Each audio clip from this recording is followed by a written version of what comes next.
юу авах гэж мөнгөтэй гэдэг бол хамгийн чухал та. Анхаасаа зорилго нь тийм анхаасаа зорилго нь юуг авах гэж хүн мөнгө байгаад байгаа юм бэ? Миний хүссэн, миний хийгээсэн юмд бол миний мөнгө хангалттай биш. Айгу харамсдаг тэрэнд. Би болдог бол зөндөө хиймээр байна, тийм ээ. Сургууль, цэцэрлэг, айгу их юм барьж, айгу их одоо их юм хиймээр байна. Тэрэнд миний сансан, бодсон, хүссэнд миний мөнгө хангалттай биш.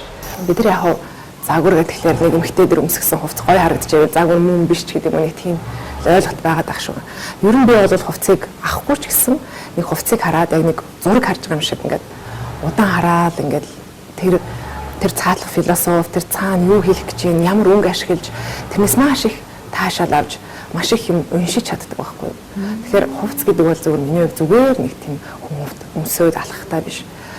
Би өмсөж алахгүй, тэр хүн өмсөж алахгүй ч байсан ингээд зүгээр хан дээр үлэхэд л надад маш их мэдээлэл өгдөг. Тэрнээс би хүч авдаг, тэрнээс би дараагийн санаа гаргадаг. Ганц хувцсан санаа биш шүү дээ. Тэрнээс чинь одоо тухайн нийгмийн талаар мэдээлэл авна. Дараагийн одоо бизнес ажиллаа бодно, дараагийн хийх ажиллаа төлөвлөн тийм агуу юм баггүй юу? Тийм миний хувьд бол тийм агуу юм байдаг.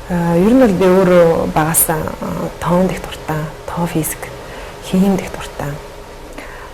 Олимпиадад оролцдог. Тийм хүүхэд байсан. Тэгээд яг тэр сонирхлоороо дагаад эдийн засаг сонирхож эхэлсэн юм бол. Тэгээд эдийн засгийн их сургуульд орё гэж шийдээд өөрөө Будапешт улсын хотын эдийн засгийн их сургуульд оролцсон. Энэ бол одоо Унгарын хувьд бол маш хамгийн том их сургууль нь, маш хүнд тийм их сургууль байдаг. Тэгээд би Унгарт очиод 1 жилийн бэлтгэх сургууль суралцж байгаа. Тэгээд шалгалтаа өгсөн. Тэдний сургуульд суралцж байсан. Эсвэл сурлах сайтаа гэрээсээ гардаггүй. Хичээлээ хийгээл сууж яадаг. Нэлээд тийм тэмцэгч төрлийн тийм хүүхэд байсан. Хийсэн зүйлээ заавал дуусгадаг. Тэгэл хичээлийн ухаан сууж яадаг. Тийм л хүүхэд байлаа. Тэгээд 2007 оноос миний анхны хүүхд өрчгөөд содо бит хоёр лагер руу хоёлаа машина барьж явж идэгэн. Явж явах үедээ хоёул ярилцахгүй. За чи бид хоёрын нийгэмд энэ устаа, ийм аавтаа ер нь нийгэмд юу үлдээх вэ гэдээ хоёул ярилцсан.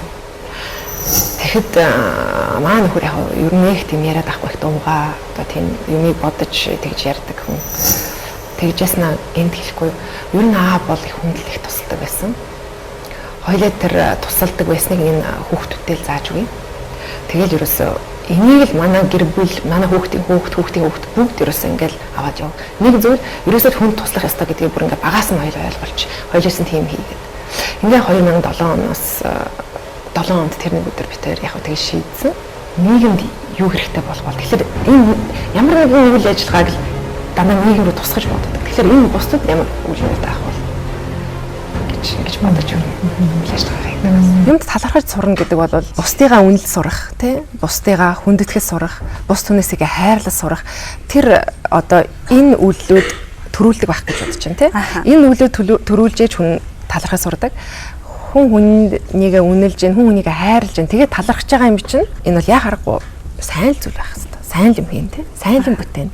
Хүн амжилтыг хүн өөртөө тодорхойлно. Ямар ч нийгмийн, ямар ч хэвлэл мэдээлэл, ямар ч хүн тэрийг чамд тодорхойлж өгөхгүй. Одоо хэвлэл мэдээллийг сонсоод байх юм бол одоо мөнгөтэй хүн амжилттай болж таарад байна шүү дээ. Тэр тийм биш юм шүү.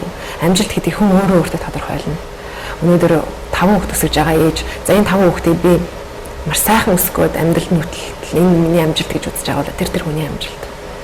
Тэгэхээр амжилтыг бусдаар тодорхойлуулахгүй, амжилтыг өөртөө тодорхойлж, өөрөөсөө тэрийг үн цэнж, дараачийн алхмаа бодож, дараачийн амжилтаа бодож амьдрал сурах хэрэгтэй бид нар. Миний бол амжилт юм. Миний бол амжилтыг нэг эцсийн цэг тодорхойлдгоо, байнгын нийгмээс цааш нь ургаж гаргаж яддаг мод бид тэгж